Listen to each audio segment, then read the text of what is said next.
Have you ever discovered you'd been erased from a family plan before anyone even said the words? I'm talking about the kind of silence that isn't an accident but a strategy so quiet it makes you question your own memory. That's how I learned I'd been cut from my husband's family yacht trip, not with a fight, but with a post that looked like harmless fun, until you saw my name missing. The morning it started, the world outside was still soft with early mist. I padded into the kitchen, bare feet against cool oak floors, carrying that sleepy optimism that lives only in the first cup of coffee. The pot hissed and sighed. I reached for my favorite ceramic mug, the one with a faint hairline crack near the handle. I've always refused to replace because some things, like small flaws, can feel like proof of belonging. Lyle had already left for a client breakfast, leaving the faint scent of aftershave and the half-eaten banana he always forgets to finish. I scrolled through emails on autopilot, invoices, shipping confirmations, the usual digital chatter. Then a glittering motion caught my eye on Instagram, a boomerang clip of champagne flutes clinking in slow, endless loops. Caption: family getaway tradition loading. Can't wait to set sail. My thumb froze mid-scroll. The Preston family's annual yacht trip, their crown jewel of togetherness. I clicked again, and faces blossomed across my screen.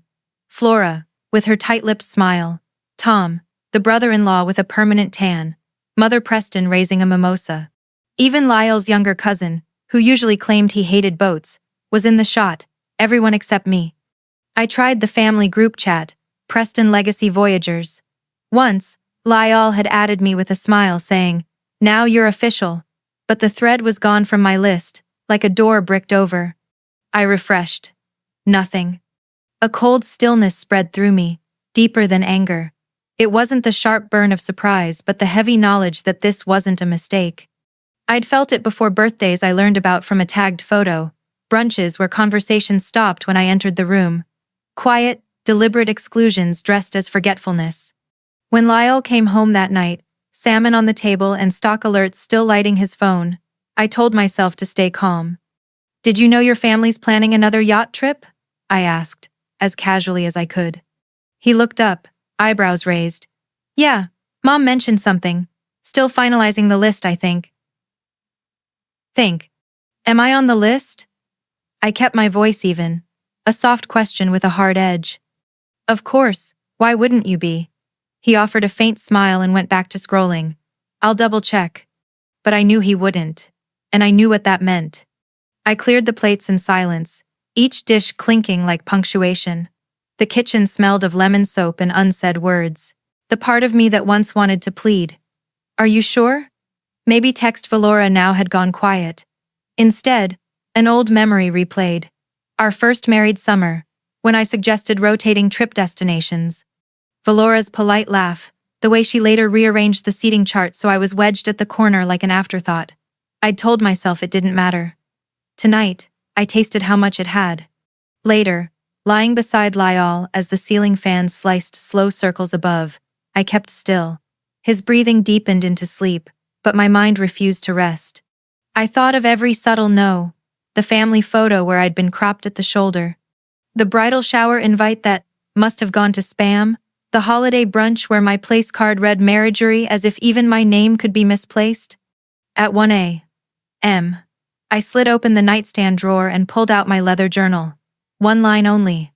Watch. Don't react yet. Ink dark as resolve. The house exhaled around me, refrigerator hum, soft tick of cooling pipes while my own breath stayed measured. They thought erasing me would be quiet. They didn't know silence can also be strategy.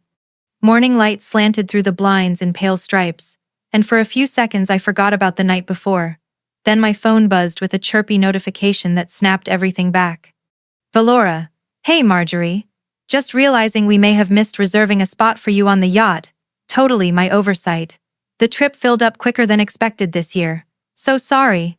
Hope we can catch up after." I read it twice. It was the sort of text that could sound harmless if you skimmed, but I'd learned to hear the hidden blade. Just realizing. Oversight. Words polished to sound like kindness while making erasure permanent. I placed the phone face down on the counter. The kettle whistled, but I didn't move.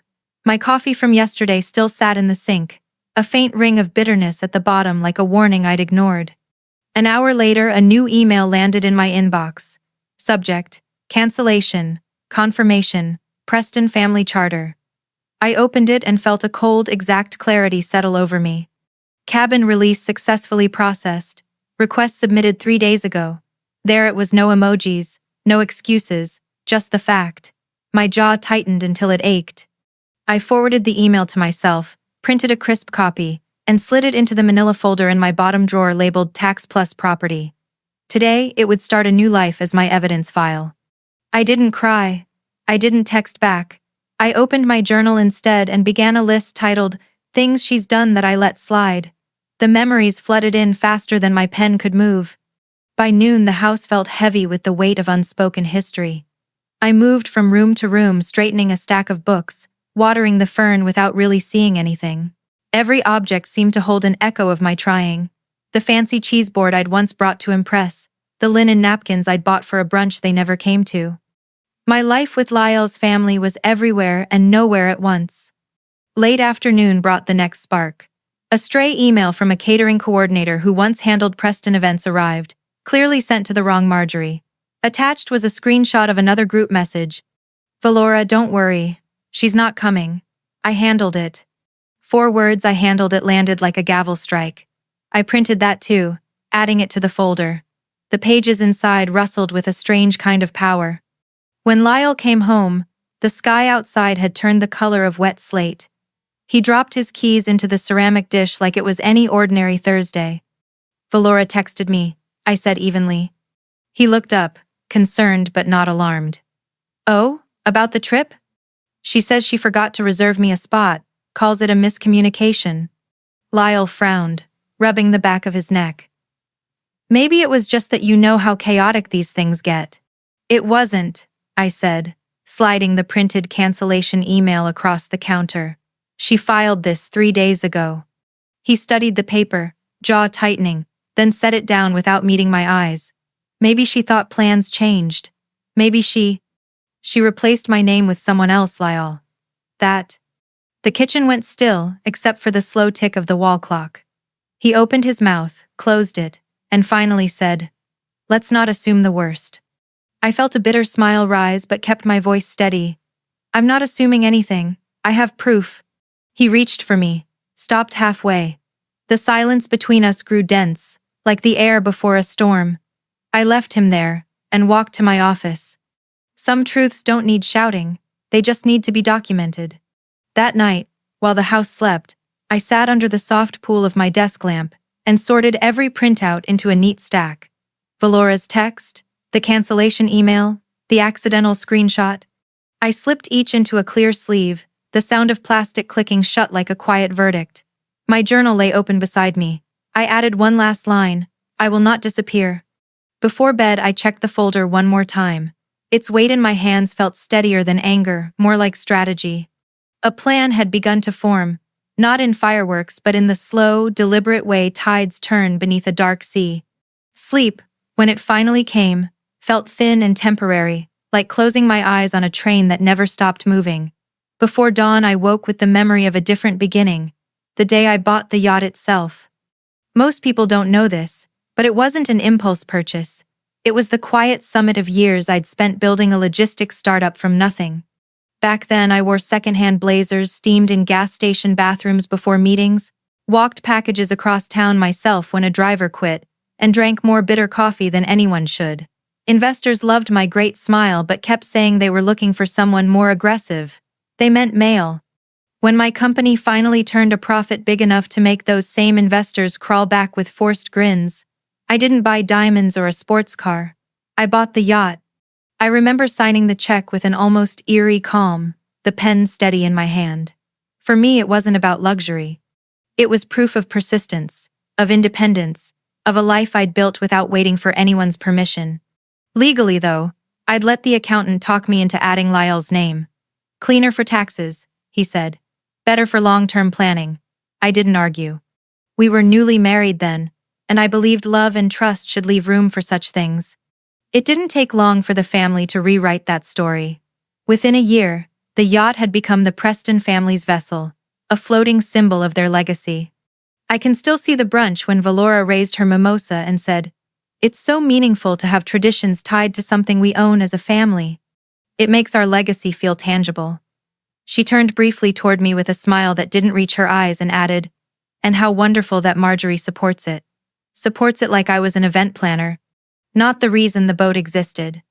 I used to tell myself not to nitpick. Pick your battles, I'd think, and swallow the sting. But small thefts of credit accumulate like barnacles. One day you wake up and find someone else steering what you built. Mid-morning, as if the universe wanted to twist the knife, an old podcast memory surfaced on my phone. Valora had been interviewed for a lifestyle show. There she was, sun hat perfectly tilted, saying, "The yacht is where our family connects. It represents our continuity, our name, our story." Not a syllable about me. I remembered sitting through that episode when it first aired, telling myself it was just phrasing. Hearing it again now, I recognized it as a blueprint for erasing me. I set the phone aside and stared out the window at the backyard maple, its branches dark with spring rain. This isn't about one trip, I thought. It's about being written out of the origin story. The day stretched on, gray and restless. I tried to work, answered 2 emails, half-heartedly edited a report, but every sound in the house seemed amplified. The slow drip of the faucet, the whisper of the fridge motor, even the occasional creak of the hallway boards. It all felt like the house itself was listening. When Lyle came home that evening, he carried the light smell of wet wool and downtown air. We ate in near silence until he finally said, "Maybe we should just call Valora, clear it up." I looked at him. Clear what up? The part where she canceled my cabin 3 days ago, or the part where she pretended to remember me this morning? He rubbed his temple. "I'm just saying maybe it isn't as calculated as it feels." I almost laughed. "Do you hear yourself? How many miscommunications make a pattern?" He didn't answer. And in that quiet, I heard every year of unchallenged slights. Later, I wandered through the house turning off lights. In the dim hallway glow, I imagined all the times I'd bitten my tongue to keep the peace, letting Valora take credit for a charity idea I'd organized, laughing off her accidental name mix-ups, pretending the yacht itself wasn't my private victory. Each memory felt like a stone added to the folder downstairs. I ended the night on the screened porch, listening to rain stitch tiny silver lines across the dark lawn. For the first time, I didn't feel invisible. I felt documented. I had the receipts, the voice, and slowly the plan. Inside, the folder waited in the drawer, thickening with truth. I knew I'd add more before I was done. The next evening, the house felt unusually still, as if even the walls were holding their breath. I tried to distract myself, folded laundry, wiped down counters, but every quiet corner carried an echo of last night's thoughts. Near midnight, my phone lit up with a new notification. "Valora Preston is live." I almost ignored it. Curiosity won. The screen opened to a long dining table, glowing with candles and eucalyptus runners. Glasses clinked, laughter rose and fell. It was a Preston family dinner, the night before their grand yacht departure. And there she was, Valora, perfect posture, voice carrying just enough warmth to feel rehearsed.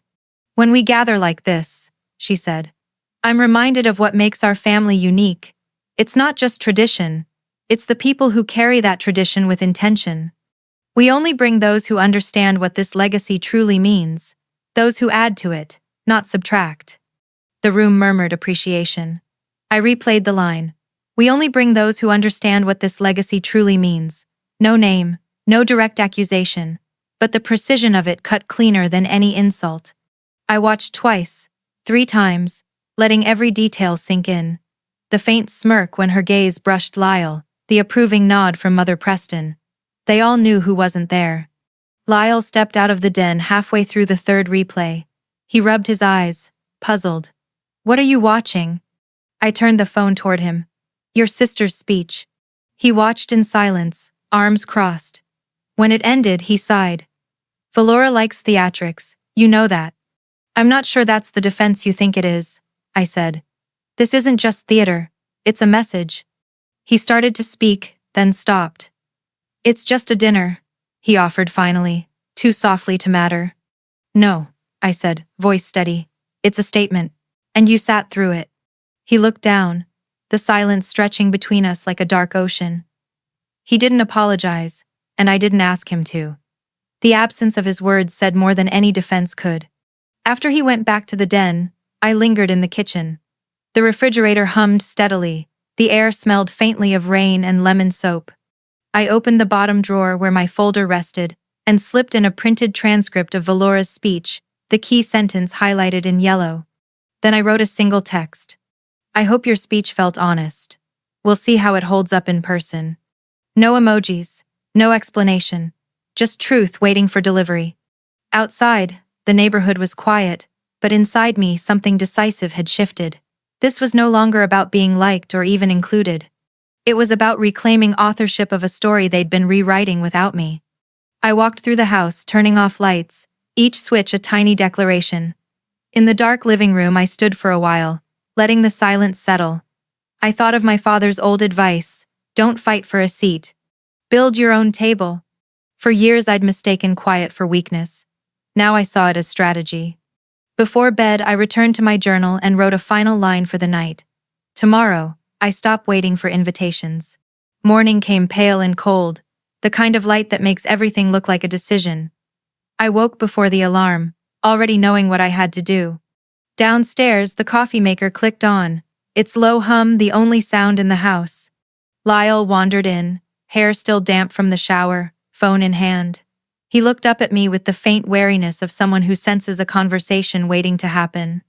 "You're up early," he said. "I'm heading to Newport tomorrow," I replied.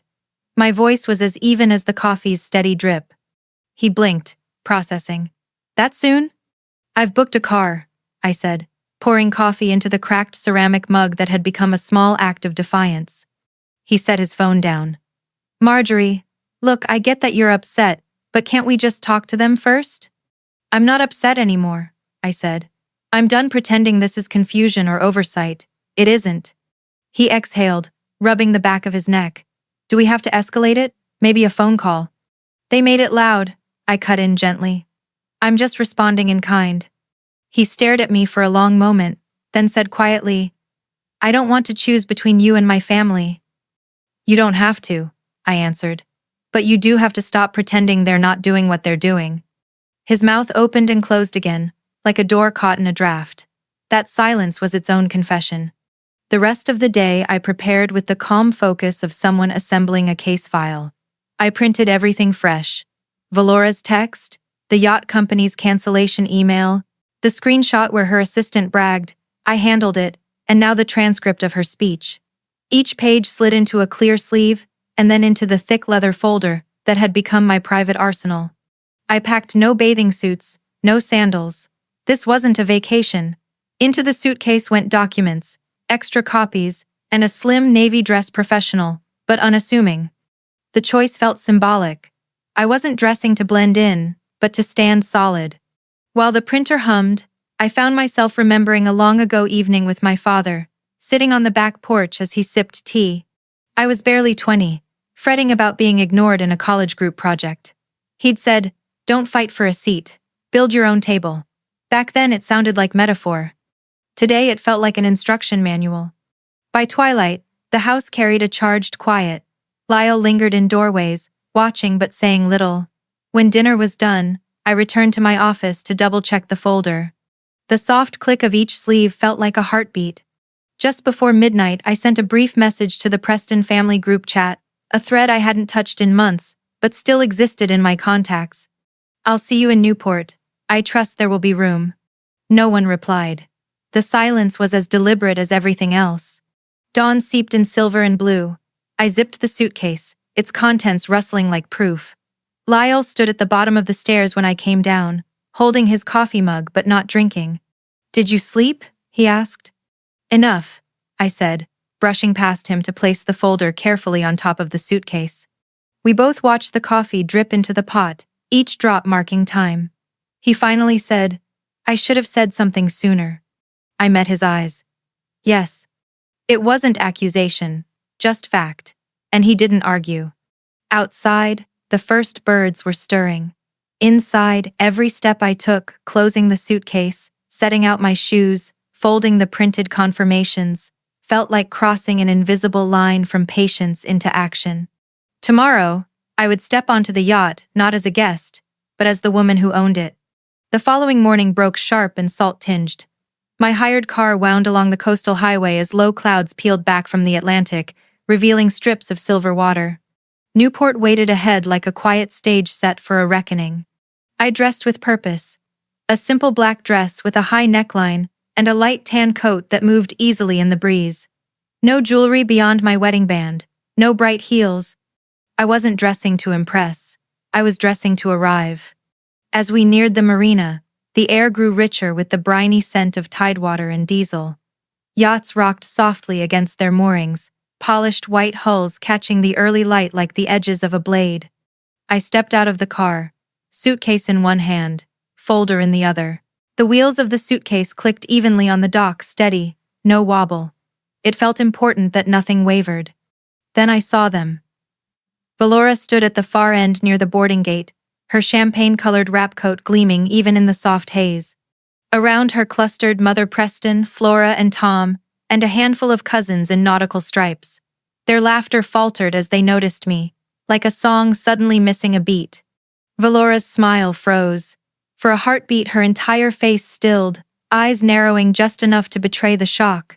Mother Preston turned slightly, whispering something I couldn't hear. And Lyall, of course, Lyall stood not beside me, but at the fringe of their circle, hands in his pockets, face unreadable. I didn't slow my pace. The group pivoted subtly, a social choreography designed to create a wall of polite distance. I gave a single cool nod and walked through the small gap they left. Their silence trailed behind me like a tide pulling back. The lead crew member, a tall woman in a navy blazer, stepped forward as I approached the gangway. Her voice rang clear across the dock. "Welcome aboard, Miss Marjorie," she said. Then, louder, with quiet authority, "The owner is now aboard."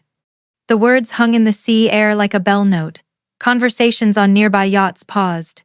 I didn't turn to watch Valora's reaction, but I felt the ripple of disbelief behind me. "Thank you," I said simply. The crew member smiled with professional calm. "We've been waiting for your clearance before departure." "Proceed," I replied.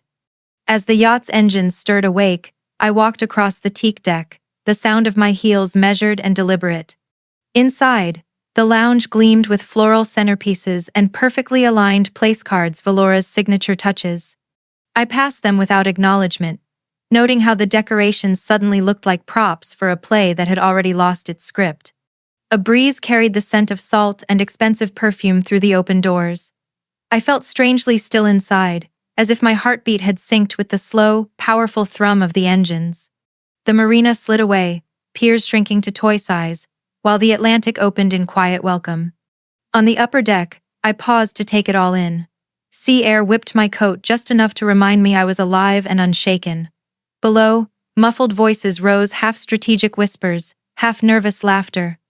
I imagined Valora's face, the perfect social mask, cracking hairline by hairline. I stayed there for a while, letting the wind push against me, letting it be known without words that I hadn't just come aboard. I belonged. Later, when I entered the main salon, the atmosphere told the whole story. Guests spoke in low tones, eyes slid toward me, and then away. Valora remained at the far end, phone in hand, pretending to scroll. Her posture was flawless, but the tightness in her shoulders betrayed the storm inside. I didn't sit. I didn't even remove my coat. Instead, I let the quiet stretch until it became its own kind of statement. Around us, the sea deepened to a dense, luminous blue. The yacht cut forward with absolute certainty, like a truth no one could edit. For the first time in years, I felt no need to ask for a seat at anyone's table. I had brought my own. By late afternoon, the yacht skimmed a soft gray horizon. The air carried a mingling of salt and anticipation, that restless quiet before a storm of words. I stayed mostly on the aft deck, sipping lemon water, letting the sea steady me. Inside, I could feel the tension thickening, Valora's movements quick and precise, the crew's steps careful and hushed. Around 5, I sensed the shift. Guests gathered in the main lounge, where Valora liked to orchestrate her social performances. I followed at my own pace and took a seat near a wide window. Callista Lyle's journalist friend slipping beside me with a faint, conspiratorial smile. I give it 10 minutes before she tries to retake the narrative, Callista murmured. She didn't need 10. Right on cue, Valora emerged on the upper deck, phone held at the perfect influencer angle. Her voice turned sweet as spun sugar. Hi everyone, we're so excited to share a little slice of our family tradition today. There's nothing like the open water to remind you who you are and where you come from. Family is everything. Legacy, loyalty, love. I almost laughed at loyalty. She panned the camera to catch the gleaming rail and the sunset breaking through the clouds. The comments started scrolling live waves of hearts and beautiful. But then a crew member walked briskly past the lens, his voice casual and clear. Glad to have you aboard again, Miss Marjorie, the owner. The words landed like a flare over open water. The live feed seemed to hiccup in stunned silence. You could hear the low thrum of the engines, a fork dropping somewhere nearby. Valora froze, mid-sentence.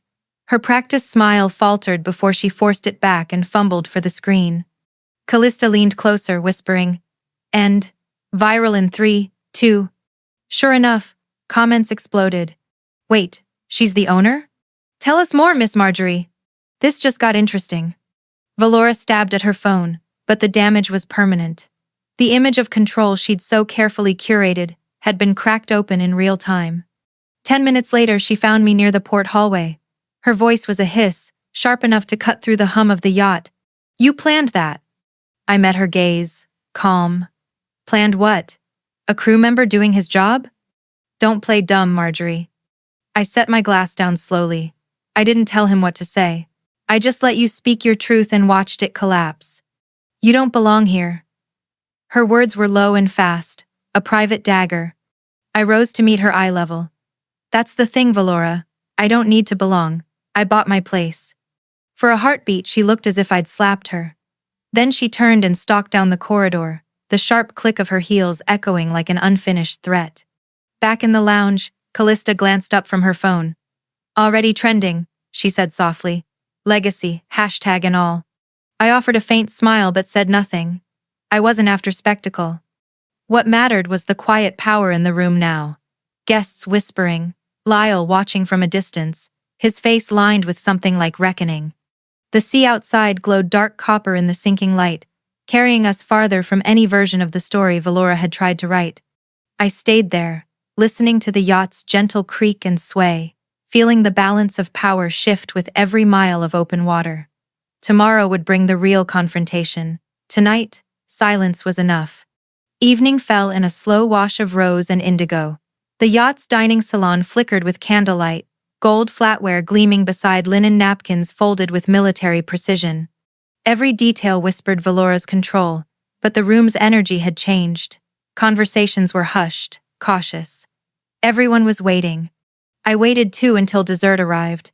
A delicate vanilla bean panna cotta dusted with citrus zest, another of Valora's signatures. Only then did I rise, calm as the tide. I'd like to contribute something to this conversation about legacy, I said. Chairs creaked. Valora froze mid-toast, glass lifted but unmoving. Lyle looked at me as if he'd forgotten how to breathe. From my leather folder, I laid a printed transcript on the center of the table. This, I said evenly, is from a Zoom call last month between Valora and the Preston legal consultant. I tapped a highlighted line near the bottom. She's not blood. She shouldn't own a family asset. A ripple of unease passed around the table. Before anyone could deflect, I slid out a second document. And this, I continued, is the purchase agreement for the yacht. Initial down payment made by Marjorie Wells, sole investor, legal co-owner, listed first.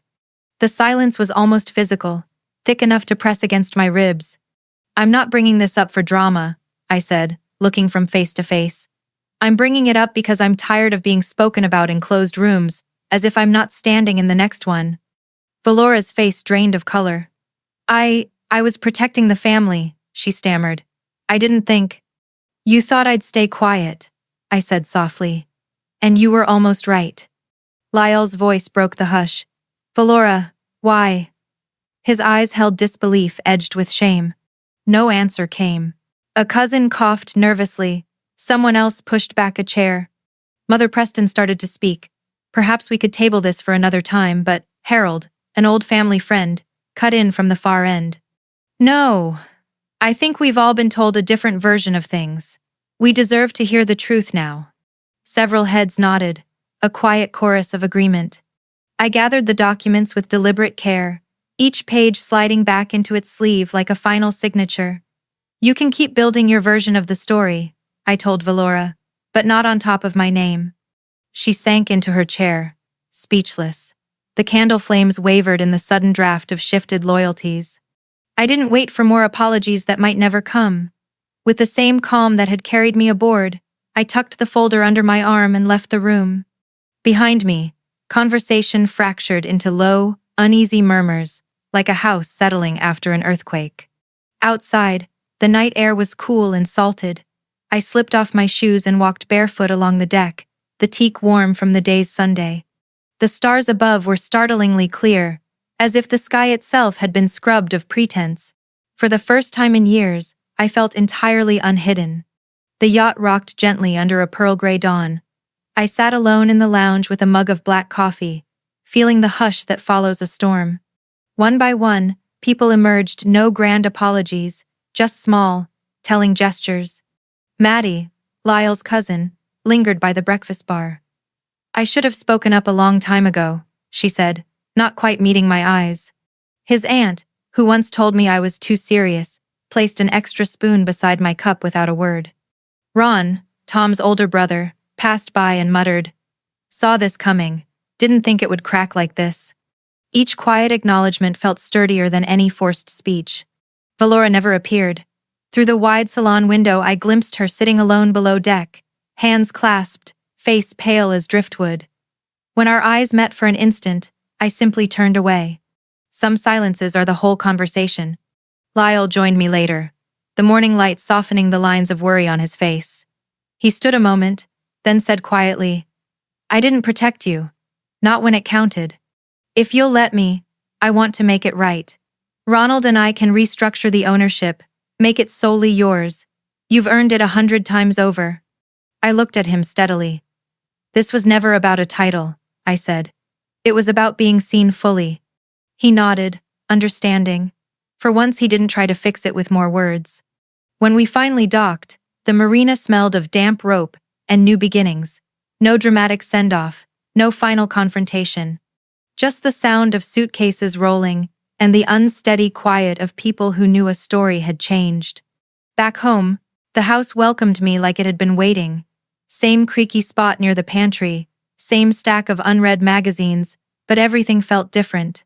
I unpacked slowly over the next few days, laying each document and memory where it belonged. Proof and peace, side by side. While organizing a hallway drawer, I found a small folded note in my late father's unmistakable blocky script. "Don't fight for a seat. Build your own table." I had no memory of when he gave it to me. Maybe he slipped it into a birthday card years ago. But holding it now, I knew why it surfaced. A quiet benediction for the choice I'd finally made. A week later, I hosted a Sunday brunch, simple and deliberate. Eggs, toast, fresh strawberries. Callista brought lemon bars. Ronald came with his wife. Lyle poured coffee, and, for once, looked like he belonged without trying. I didn't invite everyone with the last name Preston, only those who had shown up with honesty. Midway through brunch, my phone buzzed with an unexpected call. Maya, Valora's 2-3-year-old niece, hesitated before speaking. "You're the only one in the family who built something on her own," she said. "I'm applying for a business mentorship. Would you look over my application?" My answer was simple. Yes. Legacy, I realized, starts quietly with one brave request, one honest yes. Later, as laughter drifted across my dining room, a room furnished with a second-hand table, I refinished myself. I felt something deeper than triumph. I felt free. I no longer needed the Preston yacht to prove anything. I had built my own harbor. If you've ever been made to feel like an outsider in your own family, I hope this story finds you. You don't need to fight for a seat at someone else's table when you can build one of your own sturdy enough to hold truth, love, and the people who choose to sit with you.